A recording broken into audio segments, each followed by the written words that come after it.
Welcome to కైటీవీ media. తెలంగాణలో కాంగ్రెస్ అధికారంలోకి వచ్చి 2 ఏళ్లు పూర్తవుతున్న పూర్తి స్థాయిలో కేబినెట్ విస్తరణ జరగలేదు. దీంతో తెలంగాణ మంత్రివర్గ పునర్వ్యవస్థీకరణ త్వరలోనే జరుగుతున్నట్లు వార్తలు జోరుగా కోడైకూస్తున్నాయి. స్థానిక సంస్థల ఎన్నికలు ముగియగానే ఈ మార్పులు ఉండే అవకాశం ఉందని పార్టీ వర్గాల సమాచారం. ప్రభుత్వ పనితీరును మెరుగుపరచడం, రాబోయే జీహెచ్ఎంసీ అసెంబ్లీ ఎన్నికలను దృష్టిలో ఉంచుకొని రాజకీయ సమీకరణలకు అనుగుణంగా ముఖ్యమంత్రి రేవంత్ రెడ్డి ఈ నిర్ణయం తీసుకోబోతున్నట్లు విశ్లేషణలు వెలువడుతున్నాయి. ఈ పునర్వ్యవస్థీకరణలో 4-5 మంత్రులను మార్చే అవకాశం ఉంది. కొందరి స్థానంలో కొత్త వారికి అవకాశం కల్పించేందుకు రంగం సిద్ధమవుతున్నట్లు తెలుస్తుంది. పొన్నం ప్రభాకర్ గౌడ్ స్థానంలో మహేష్ కుమార్ గౌడ్ కు మంత్రి పదవి దక్కే అవకాశం అధికంగా ఉంది. పొన్నంకు జాతీయ స్థాయిలో కీలకమైన ఏఐసిసి ప్రధాన కార్యదర్శిగా అవకాశం కల్పించవచ్చని గాంధీ భవన్ వర్గాల టాక్. మంత్రి జూపల్లి కృష్ణారావును కూడా కేబినెట్ నుంచి తప్పించే అవకాశం ఉన్నట్లు సమాచారం.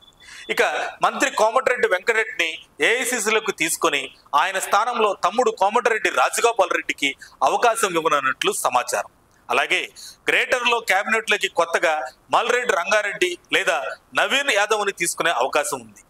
మంత్రి కొండా సురేఖ స్థానంలో విజయశాంతిని తీసుకునే అవకాశం కూడా ఉన్నట్లు మరో ప్రచారం సాగుతోంది. ఏదేమైనా ఈ మార్పు వాస్తవమే అయితే రాజగోపాల్ రెడ్డికి, విజయశాంతులకు అరుదైన గౌరవం దక్కినట్లేనని విశ్లేషణలు వినిపిస్తున్నాయి.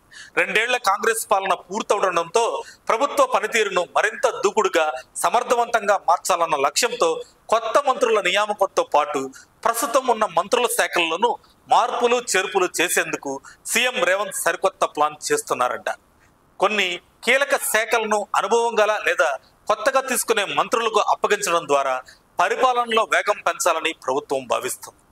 ఈ పునర్వ్యవస్థీకరణ ప్రధానంగా రాజకీయ సమీకరణాలను దృష్టిలో ఉంచుకొని జరుగుతుంది.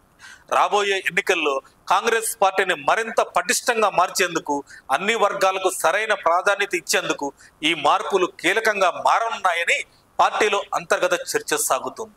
దీంతో రేవంత్ రెడ్డి నాయకత్వంలో ప్రభుత్వ పనితీరును, పార్టీ బలాన్ని పెంచి మరో 10 ఏళ్లు కాంగ్రెస్ పార్టీదే విజయం దిశగా జరుగుతున్న వ్యూహాత్మక అడుగులుగా రాజకీయ విశ్లేషకులు భావిస్తున్నారు.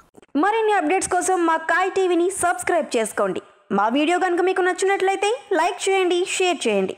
మీ విలువైన అభిప్రాయాలను కామెంట్ బాక్స్లో తెలియజేయండి.